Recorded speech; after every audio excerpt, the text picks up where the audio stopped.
अगला वर्ष हमारा किसान कल्याण वर्ष है, कृषि उत्सव वर्ष के रूप में मनाने वाले हैं। नमस्कार, मैं हूं करण और आप देख रहे हैं तर्क तमाचा। मध्य प्रदेश सरकार साल 2026 को किसान कल्याण वर्ष के रूप में मना रही है। सरकार कहती है कि किसान हमारी प्राथमिकता है। किसानों की आय बढ़ाने के लिए कई योजनाएं चलाई जा रही हैं और खेती को लाभ का धंधा बनाने की दिशा में काम किया जा रहा है।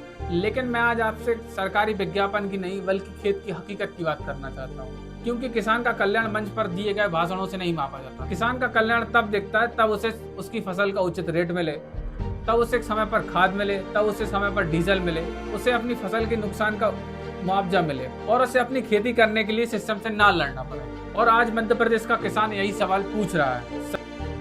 सरकार मुख्यमंत्री किसान कल्याण योजना का खूब प्रचार करती है। कहा जाता है कि किसानों को आर्थिक सहायता दी जा रही है ताकि खेती का खर्च कम हो सके। लेकिन आज प्रदेश के लाखों किसान पूछ रहे हैं कि किसान कल्याण योजना की किस्त कब आएगी। जो सरकार कहती है कि किसानों के लिए सिर्फ कुछ पैसे नहीं है, यही पैसा खाद खरीदने में काम आता है, यह पैसा डीजल खरीदने में काम आता है, यह पैसा खेत की जुताई में काम आता है। लेकिन किसान इंतजार कर रहा है। सरकार किसान कल्याण वर्ष मना रही है, लेकिन किसानों को यह नहीं बता रही है कि उसकी अगली किस्त कब आएगी। और अगर ये किसान कल्याण वर्ष है तो किसान को इंतजार क्यों करना पड़ रहा है। अभी खरीफ के सीजन की शुरुआत है, लेकिन इसी समय प्रदेश के कई जिलों में खाद न मिलने की शिकायत आ रही है। शिवपुरी में किसानों को प्रदर्शन करना पड़ा, ज्ञापन देना पड़ा।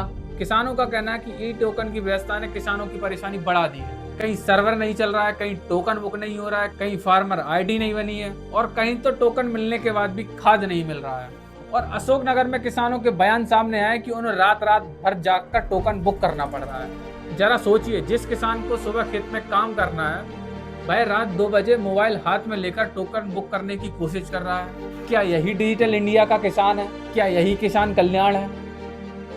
दोस्तों, खेती में जितना जरूरी खाद है उतना ही जरूरी डीजल है। ट्रैक्टर डीजल से चलता है, खेती के कई काम डीजल पर निर्भर हैं। लेकिन कई इलाकों में किसानों की शिकायत है कि पेट्रोल पंप पर कैन और टंकी में उसे डीजल नहीं दिया जा रहा।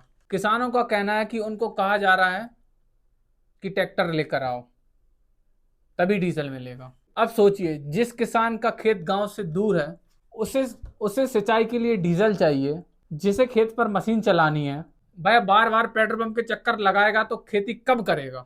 सरकार को इसका जवाब देना चाहिए। सरकार नई नई व्यवस्थाएं बना रही है, पोर्टल बन रहे हैं, टोकन बन रहे हैं, ऐप बन रहे हैं, लेकिन क्या कभी किसी ने सोचा है इसका बोझ किसान पर पड़ रहा है। किसान कभी खाद के लिए लाइन में खड़ा है, कभी टोकन के लिए परेशान है, तो कभी बैंक के चक्कर लगा रहा है, तो कभी अपनी आईडी बनवाने में लगा है। क्या किसान खेती करे या कागज और सिस्टम से लड़ता रहे? सरकार कह रही है कि यह किसान कल्याण वर्ष है, लेकिन किसान पूछ रहा है, अगर किसान कल्याण वर्ष है तो किस्त का इंतजार क्यों? अगर किसान कल्याण वर्ष है तो टोकन के लिए रात भर जागना क्यों?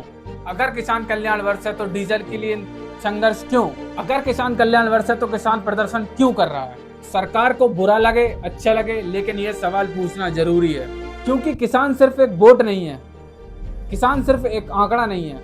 किसान वह व्यक्ति है जो पूरे देश का पेट भरता है। इसलिए किसान कल्याण वर्ष की सफलता विज्ञापन तय नहीं करेंगे, पोस्टर तय नहीं करेंगे, भाषण तय नहीं करेंगे। उसकी सफलता तय करेगा खेत में खड़ा किसान। और आज वही किसान सरकार से पूछ रहा है, सरकार जी किसान कल्याण वर्ष मना रहे हैं, लेकिन किसान के जीवन का कल्याण कब होगा। मैं हूं करण, आप देख रहे थे तर्क तमाचा। वीडियो अच्छा लगे तो लाइक करें, चैनल को सब्सक्राइब करते हैं। मिलते हैं अगली वीडियो में।